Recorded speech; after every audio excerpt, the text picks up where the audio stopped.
大家好，我是阿胖，今天分享一个油麦菜爽口的吃法，做法还特简单。这里的杨棉特别多，先把油麦菜上的杨棉处理干净，再把它一个一个掰开，用清水多清洗几遍，最后再用清水浸泡着把里面的杂质去除掉。然后开始调料汁，加入1大勺芝麻酱，1勺生抽，盐味小的可以加入半勺，再加入1勺米醋，1勺自制的五香油或者是小磨香油，喜欢辣的加入1勺红油辣椒，最后加入1小勺鸡精，不需要再加盐了，搅拌均匀就可以了。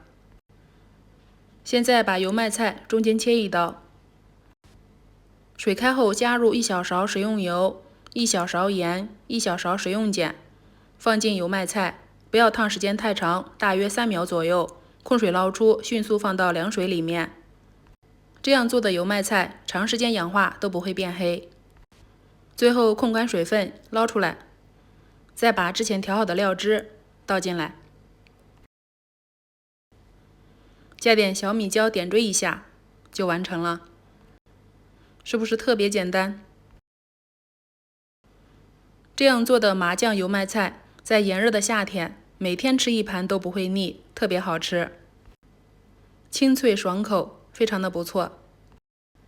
做法简单，即使是厨房新手都能够轻轻松松完成。家中来客，摆上1盘都非常的受欢迎。喜欢的话可以试试哦。我是阿胖，谢谢您的观看。